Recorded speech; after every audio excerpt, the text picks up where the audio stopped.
game. Welcome to the SCP show for round 10. I'm Paige, and of course I'm joined by Damon and Mick. Damon, how are we? Good, Paige. Not too bad. Did a pretty good week, actually. 2,053, so I'm rising the ranks. And Mick, again, how did you go this week? Well, Damon did pretty well, but he was topped by me, unfortunately. 2,115 I got with a projected score of around about the same for this week. But Paige, you didn't do too well, did you? No. Joyce and I actually tied for the chocolate hat this week. Thanks, Joyce, for taking the pressure off. 1,959 points, but... Look, we've got to move on to bigger pressing issues, and that is the very last week of the SuperCoach buys. That's it. They're done. They're gone. One more week to tough it out. It's your last opportunity to use 3 trades, so make sure you use them wisely. We've got a lot of players out this week from Brisbane, Zorko, obviously the main one, same with Rockcliffe. Essendon, we've got Goddard and Heppel, and Watson missing. Fremantle, we've got Fife, we've got Mundy gone as well. Pavlich. Melbourne, good opportunity now to upgrade those guys. Dom Tyson, JKH, Christian Salem, great time to offload them. St Kilda likewise with obviously a few there. And Roo's missing too. And of course Sydney have got the bye too. So a couple of headaches that will cause you this week, but none that should be too bad. No, look, and that's a few headaches. One headache that has been given everyone, well, look, not even a headache, a migraine, is Trent Cotchin. And as you've seen on the website, I'm sure, the Facebook page, the Twitter, we've been going head-to-head with Paige and Damon this week. Hashtag Team Paige or hashtag Team Damon. Trade or keep Trent Cotchin. Right now, he's sitting at 513,000. He's averaging 112. 102, actually. That's a typo. Typo, 102. Wish it was 112. But Damon, you seem to think that... that you want to get rid of him for whatever reason. I do indeed. He's had ample time. He's had 10 rounds now to find his form, recapture the form he's had in previous seasons. Like Richmond, he's just struggling at the moment. Don't think he can recapture that form, especially on the back of the fact that he should have been subbed on the weekend. Had an ankle injury there, and let's just move on to the fact that he can't handle a tag. And he only plays well against teams that don't play taggers on him. Let's do the numbers, shall we? So scores against those without taggers: Gold Coast 118, Western Bulldogs 125, Brisbane 134, and Melbourne 112 for an average of 122. Pretty good. Compare it against those sides who put taggers on him: Carlton 84, Collingwood 65, Hawthorn 84, Geelong 95, and that gives him an average of 82 in comparison to 122 against those other sides that didn't have taggers. Now, I've also noted that he only plays well against sides that are developing or down the bottom of the ladder or nearabouts. Let's have a look at those teams he's yet to face to try and ascertain as to whether or not he's going to recapture his form.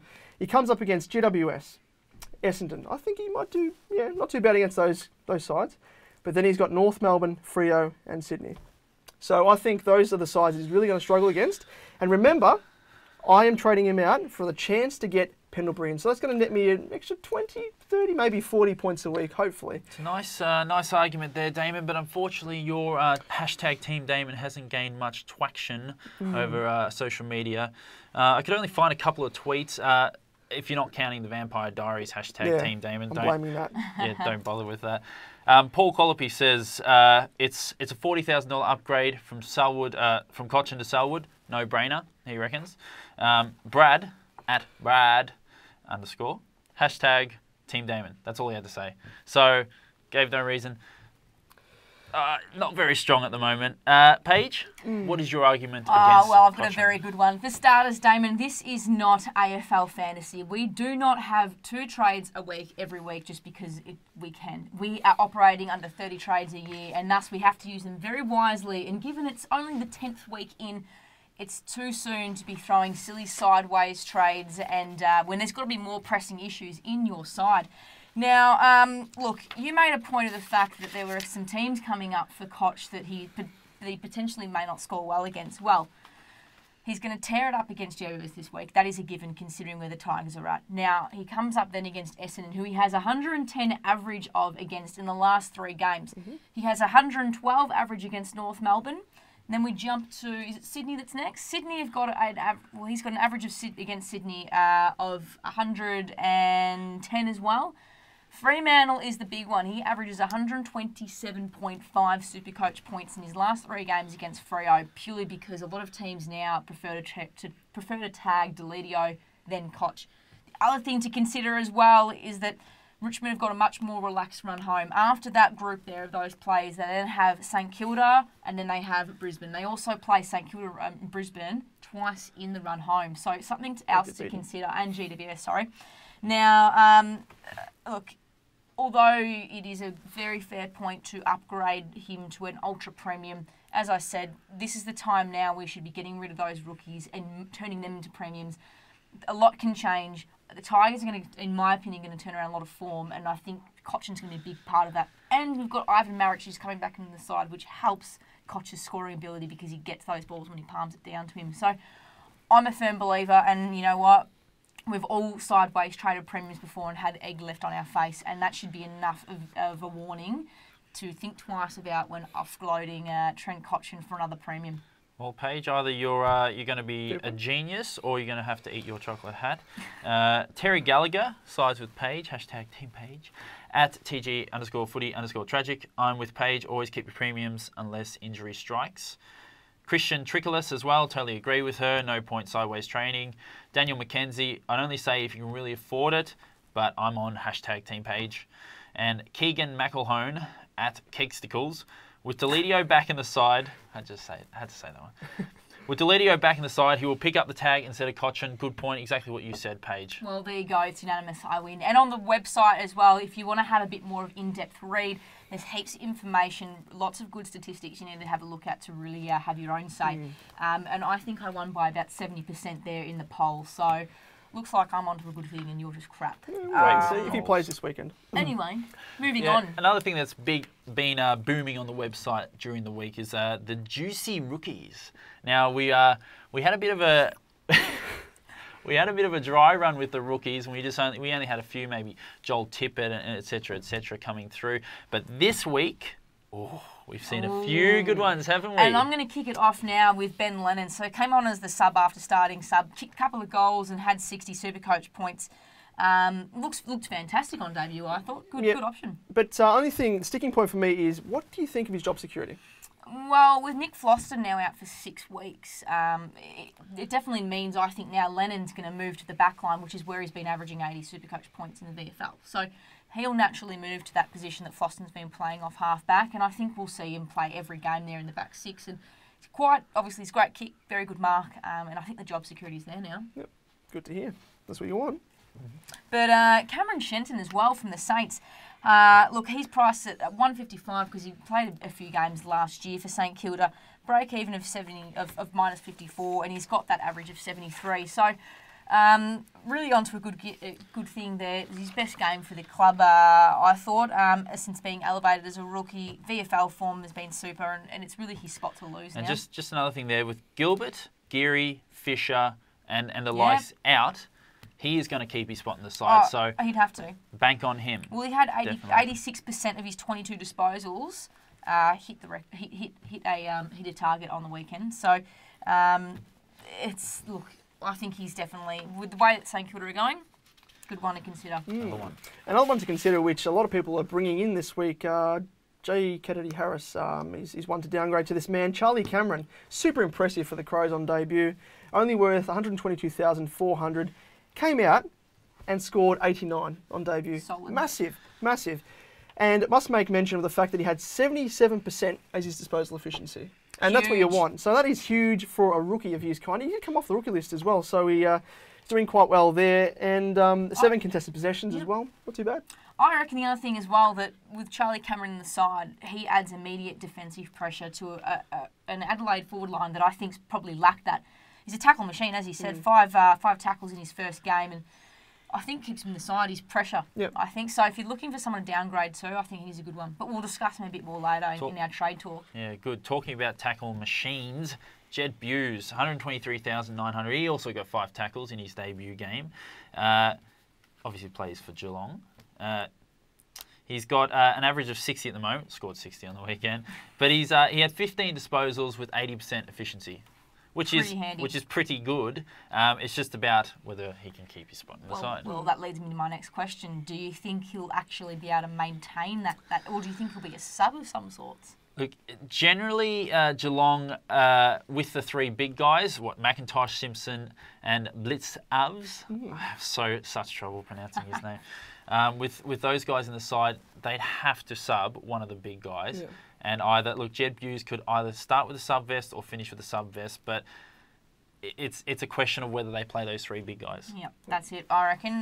But having a look as well, last week of the buys, as we said, it's time to start using those three consecutive trades and get some big name premiums in. And I don't think they come much bigger this week than this guy. Joel Selwood, priced at $549,000. Didn't drop as much as we actually thought last week because he came out and just defied the odds with a whopping 140. So he almost hit his break even. And the main reason behind that was, something that we mentioned last week as a possibility, was he escaped the tag and Crowley instead went to Stevie J. So that's allowed Selwood to go off the leash and score. Well, Joel Selwood is, by the length of the Flemington Straight, the most traded in player this week. And guys like utilising a segue there of Polek or Kelly or Dunstan, this is the perfect time. Even Dom Tyson, perfect time to offload those round 10 rookies. And one guy I am trading in this week is Mr. Todd Goldstein.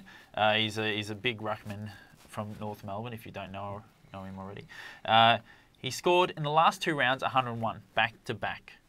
And if that isn't enough to sell you on him, then I don't know what is, because he is steadily improving since he began, and he was injured a little bit during the start of the season, but he's steadily improving. So definitely one to get on, and I'll explain my trades later in the episode. But I'd definitely recommend you get him right now. And the other thing probably to mention as well is he's in the top 3 for total hitouts and hitouts average per game as well. So he's getting up there. He's just behind Sanderlands and obviously Mumford too. But if you want more information on Todd Goldstein, John wrote a wicked article on the SCP website outlining some really good reasons as to why to get him in. So he was a bit of a feature article this week. But what have you got? And I spoke of earlier in the episode, at the start from the top actually in the Cotchin segment, as a possibility of trading out Cotchin to Pendlebury, which is something I'm considering for the pure fact that his break even is 145. So you could probably wait for him to maybe drop a little bit more